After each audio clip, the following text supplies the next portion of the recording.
An balimaw ani ɲankuma Maliya Actu kibaru kɛnɛ kan.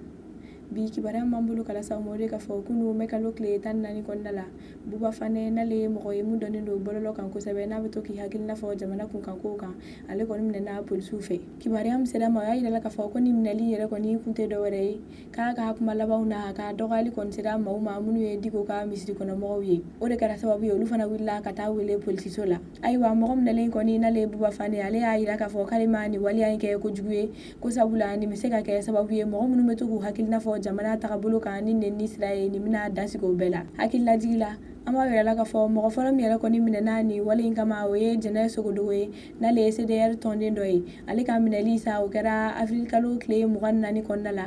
Ayiwa an bɛ wagati min na i ko bi halisa ale bɛ boli.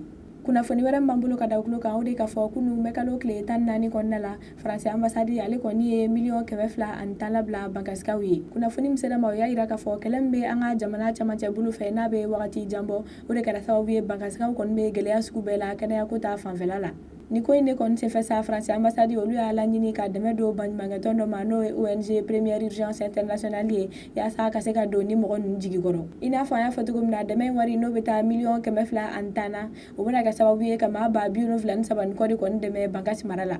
Baɲumankɛtɔn in mɔgɔw ka fɔ la ko ni dɛmɛ in bakuruba bɛɛ bɛna taa kɛnɛya fanfɛla la ko sabula o de gɛlɛya kɔni bɛ ni dugulamɔgɔ ninnu kan kosɛbɛ. U y'a yira fana k'a fɔ ko dɛmɛ in bɛna kɛ sababu ye ka dɔbɔ muso jigibagatɔw saya la ani denmisɛnnin saya. Ko wa wagati nataw la ni dɛmɛ in ye olu bɛ se ka jigiya sɔrɔ k'a fɔ ko muso kɔnɔmaw ani denmisɛnnin minnu si ma san 5 sɔrɔ fɔlɔ olu ka furakɛli bɛna kɛ fu ani falaki. O tɛmɛnen kɔ ka bɔ yen kunnafoni wɛrɛ min b'an bolo ka da o tulo kan o de k'a fɔ Chinois ka kɛlɛkɛden maa 413 kɔni kan ka na Mali la. Kibaruya min sera ma o y'a yira k'a fɔ ni kɛlɛkɛden na gardi 210 b'u la sapeur pompier 140 ka fara sɔrasi dɔgɔtɔrɔ 63 kan. Ni mɔgɔ kofɔlen n'olu bɛ ka na ka fara olu ka kɛlɛkɛbolo kan Mali kɔnɔ u kɔni nakun tɛ dɔwɛrɛ yaasa ka se ka bɛn sabati an ka jamana kɔnɔ. U ka baaraw bɛɛ kan ka kɛ ka bɛn san 1 kɔnɔna ma. A yirala k'a fɔ labɛn jolen kɛra ni kɛlɛkɛden ninnu kun mun b'u dɛmɛ kosɛbɛ jatigɛwale tabagaw kɛlɛli la. Kunnafoni kuncɛ la an b'a yirala k'a fɔ kunu mɛkalo tile 14 kɔnɔna la Badilabugukaw bɔra k'u ka nisɔngoya yira k'olu ma jɛn ni G5 Sahel ka dagayɔrɔ jɔli ye olu ka yɔrɔ kɔni na. Kibaruya min sera ma o y'a yira k'a fɔ kunu tilegan fɛ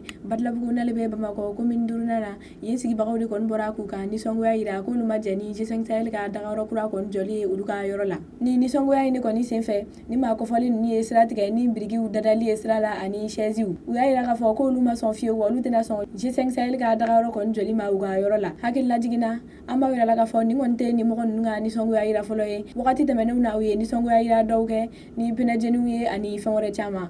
Badilabugukaw kɔni y'a yira k'a fɔ k'olu kɔni tɛna nin ko in dabila f'olu ka hakililatigɛ sɔrɔ k'a fɔ ko G5 Sahel kɔni tɛna jɔ olu ka yɔrɔ la bilen. Ko sabula olu yɛrɛ kɔni bolo jamana camancɛ kɔni man ka kɛ kɛlɛbolo ka dagayɔrɔ ye. An balimaw ni kunnafoni nin laseraw ma ni Sodishop ka dɛmɛ ye aw ni ce aw ka kulomajɔ la aw k'an bɛn a ɲɔgɔnna wɛrɛ ma.